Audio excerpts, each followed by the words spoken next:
school is the best school in the city. My school feels like a happy second home every day. My school builds my confidence to achieve big goals and crack NEET IIT. My school helps me discover my talent beyond books. My school teaches me to be disciplined, brave, and never give up. My school builds skills today so I can lead tomorrow. My school is growing faster than ever. Our new location, Ainavaram, Tambaram, Bengaluru, Tirupati, Velamal Nexus. Synthetic నెయ్యి వాడి తిరుమల శ్రీవారి లడ్డు ప్రసాదాన్ని తయారు చేస్తారని Chandragiri Janasena party incharge యవరా Manohar బుధవారం Tirupati press క్లబ్లో జరిగిన media సమావేశంలో చెప్పారు. 2024లో ఎన్డీటీవీ రిపోర్ట్ ప్రకారం ఈ యొక్క కల్తీ, ఈ నెయ్యిలో కల్తీ జరిగింది. జంతు అదేవిధంగా భూ పదార్థాల మాంసాలతో కలిసిన కల్తీ నెయ్యి జరిగిందని చెప్పారు. ఆ రోజు వీళ్ళు ఏమీ జరగలేదు, అలాంటిది ఏమీ లేదు అని చాలా ఒత్తి మాటలు చెప్పారు. కానీ ఈరోజు సిట్ అనేది ఒక విచారణ సంస్థ చేసి అదేవిధంగా దర్యాప్తు చేసి ల్యాబ్ రిపోర్ట్ ఇచ్చి చెప్పింది ఏంటంటే కొవ్వు పదార్థాలు నెయ్యి కాదు, ఇది మొత్తం కెమికల్స్ తో తయారైంది. అలాంటి కెమికల్స్ ఎవరంటే monoglyceride, beta carotene, lactic acid and acetic acid అనే ఇలాంటి 4 రసాయనాలని పదార్థాలు చేసి ఆల్మోస్ట్ ఇది మోనోగ్లిసరైడ్ అంటే ఏంటంటే దాదాపు ఇది ఫ్యాట్, కొవ్వు నుంచి వచ్చేటువంటి ఒక యాసిడిక్ కెమికల్ ఇంజనీరింగ్ సబ్జెక్ట్ లో ఎదుగుతుంది. దీని ప్రకారం ఏంటంటే రసాయనాలు అంటే ఏ విధంగా అవుతాయో మనం ఈరోజు యాసిడ్ ఏదైతే బాత్రూమ్ టాయిలెట్ క్లీన్ చేస్తున్నారు అలాంటి యాసిడ్ ప్రాంతాలతో ఉన్నటువంటిది ఇది ఎక్కువగా. ఇది దాదాపు 200 నుంచి 250 డిగ్రీల సెంటిగ్రేడ్ వేడి చేసి దాని నుంచి వచ్చిన ఒక ద్రవాన్ని తయారు చేసుకుని ఇదే నెయ్యి అని చెప్పి, అసలు పాలు కానీ నెయ్యి కానీ మామూలు నెయ్యి అంటే మనం చేస్తాం పాలు పెరుగు వెన్న నుంచి వచ్చేదాన్ని నెయ్యి అంటాం.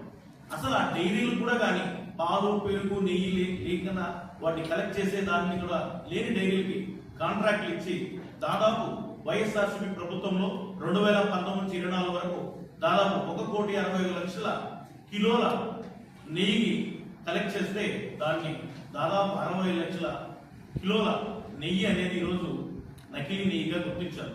దాంతోపాటు దీంతో దాదాపు 20,000 కోట్ల లడ్డూలు తయారు చేసి భక్తుల మనోభావాలను కూడా భంగపరిచే విధంగా చేయడం జరిగింది.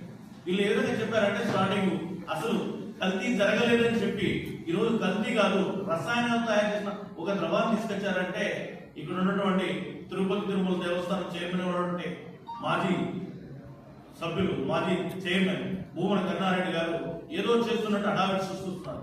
దీనికి ఆధారాలు కూడా ఈరోజు చెప్పాయి. ఖచ్చితంగా ఏ విధంగా ఉన్నాయంటే చూడండి, సిట్ నివేదిక ప్రకారం దాదాపుగా 2019 నుంచి 2024 వరకు టీటీడీ కల్తీ నెయ్యి సరఫరా చేసినటువంటి ఏపీగా ఉన్న పోమిని జైన్ కానీ A4 విపిన్ జైన్ కానీ సారికా జైన్, పూనం జైన్తో పాటు పలువురు నిందితులుగా ఉన్నారు.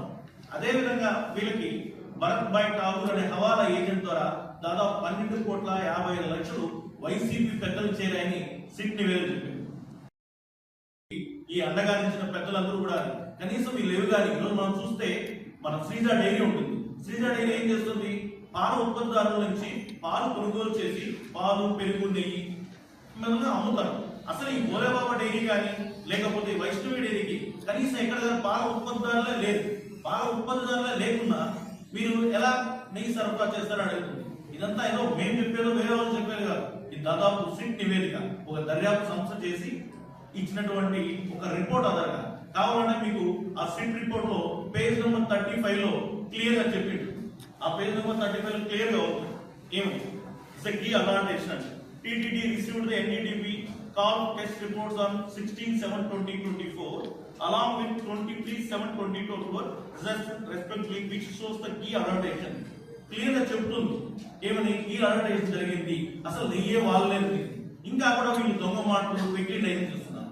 నిజంగా మీకు అనుకుంటే ఈరోజు ఖచ్చితంగా ఎలా ఉందంటే మీరు చెప్పే మాట ఒక ఇంట్లో దొంగలు పడి కోళ్ళు మేము ఎత్తుకుపోయామంటే లేదు లేదు, విచారణ చేసిన తర్వాత బంగారం వజ్రాలు ఎత్తుకోపోయారంటే లేదు మేము దొంగతనం చేయలేదు, మేము ఎత్తుకోపోయింది బంగారు వజ్రాలు అన్నట్టు కాకముఖతో చెప్తున్నారు.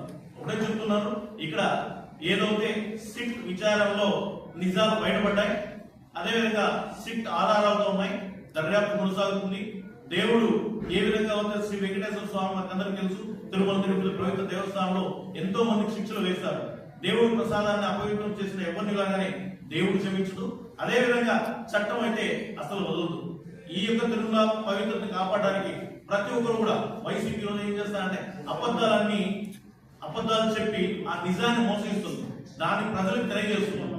ఈ విధంగా వీళ్ళు వాడిందే నెయ్యి కాదు, అసలు కల్తీ ద్రవాలు, కల్తీ యాసిడ్స్ ఉన్నటువంటి దాన్ని అని చెప్పి ఈ రోజు సిట్ నివేదిక నుంచి తెలియజేయండి. నిన్న కేబినెట్ లో కూడా కానీ ఒక స్పెషల్ మంత్రి మండలిలో ఒక స్పెషల్ గా ఉన్నటువంటి మంత్రులందరినీ కలిపి ఒక కమిటీ వేస్తున్నారు. ఖచ్చితంగా వీళ్ళు నలుగురు కూడా కానీ ఖచ్చితంగా శిక్ష పడే విధంగా రేపు పొద్దున వీళ్ళు దుర్మార్గం తేలుతుంది. ఆ రోజు ఖచ్చితంగా మా అధ్యక్షుడు శ్రీ పొంగల్ గారు చెప్పినట్టు వీళ్ళు గుమ్మడికాయ దొంగలంటే బుధాలు జరుగుతున్న విధంగా రేపు వీళ్ళు సీట్ హాజరైన తర్వాత కూడా కానీ అన్నింటిలో కూడా వీళ్ళకి తగిన బుద్ధి చెప్తారని కూడా ఆశిస్తూ థ్యాంక్ యూ.